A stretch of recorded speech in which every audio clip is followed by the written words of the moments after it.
Well, here we are at last at episode 4, and now we can get some paint onto the panel. So in this episode we translate the sketch that had been done in episode 1 onto the panel. And first of all we put a centre line onto the panel and start to plot with a pair of dividers and a pencil. That's what is it? It's a 2B pencil, and we've divided, as we did in the original sketch, divided the body into 8 parts, that is 8 head lengths, and I'm putting the facial features initially in pencil. Because it's such a small face, it needs a bit of precision, which a fat hog hair brush doesn't really do, so I have trouble with that. But here's the fat hog hair brush with yellow, ochre and plain water, and I keep just checking head heights, because there's a forearm going in and that's about head height. I'm using the pair of dividers to check against the original sketch, in which we plotted out very carefully the composition and how it should fit onto the panel. So I'm keeping an eye on the sketch, but I also keep looking across to the model, which is, you can see way across in the distance on the other side of the panel. So I keep watching that as well.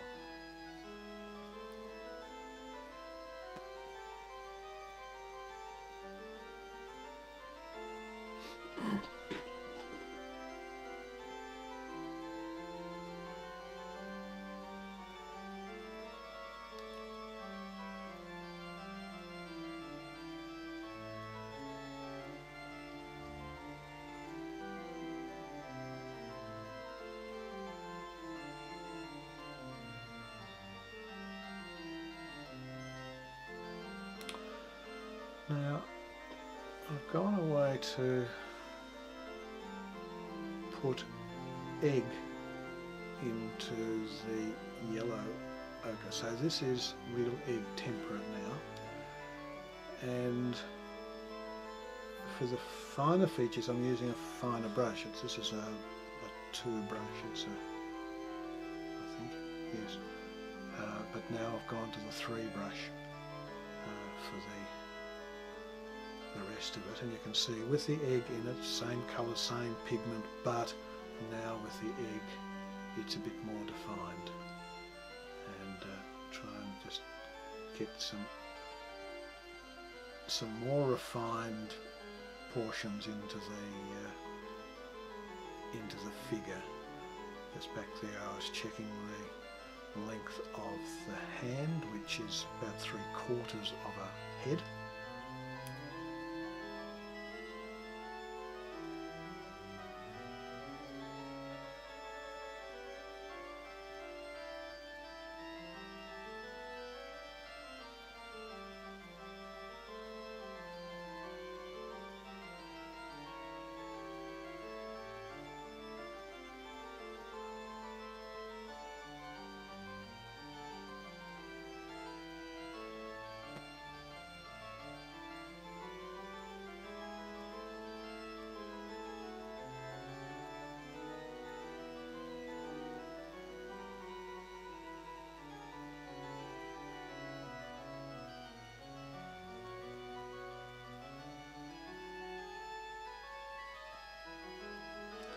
Certainly in other episodes I'll talk more about the history of Irenaeus, but just to recall that he's a 2nd century saint who was Bishop of present-day Lyon in France, was then Gaul, and that he was one of the most articulate in expressing views contrary to the teachings of the Gnostics.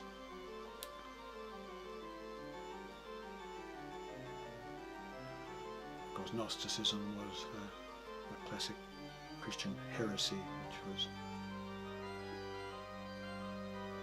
disregarded and abandoned as part of Christian theology.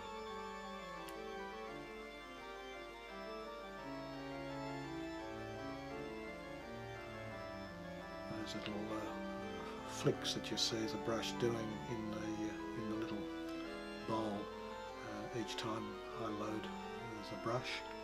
I stir the mixture because it's a mixture, not a compound, so I need to make sure that those grains of pigment that have dropped to the bottom get stirred again, otherwise it changes the consistency of the paint. And I wipe it off about 15 to 20 times, so this goes on quite dry. That's why I'm able to use an easel. It's not a wet style of painting, which is a legitimate way of painting icons, but not the way that I've been taught of lately.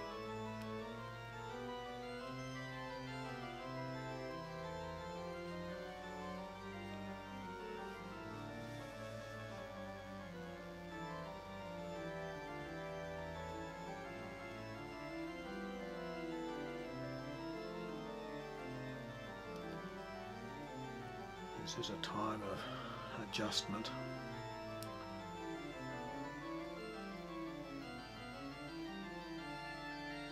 Working out where the beard will go there.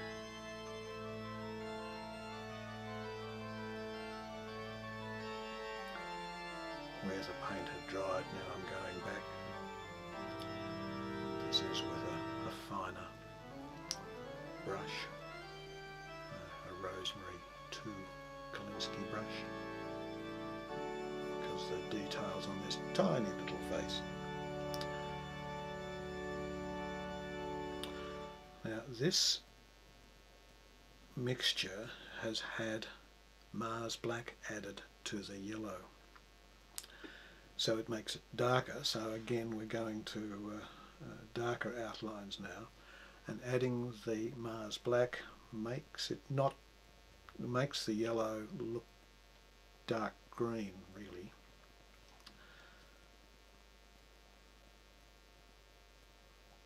So now we're getting the features looking a bit more obvious, because, well, partly because we're going to be painting over the top of all of this, so it does need to be darker. We need to be able to see through the next layers onto what we're laying down now.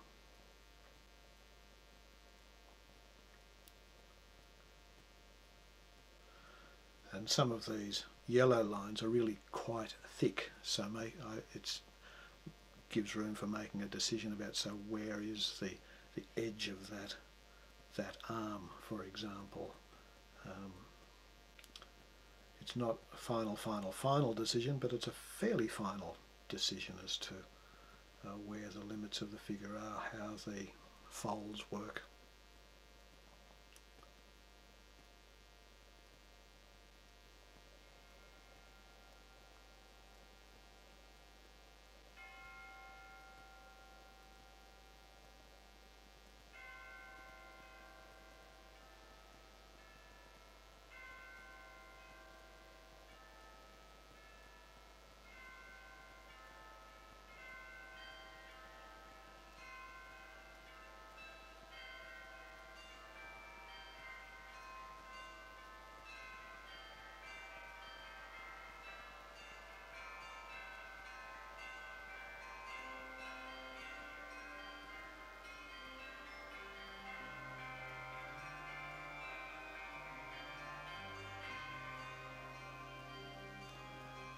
The fingers that appearing under the book.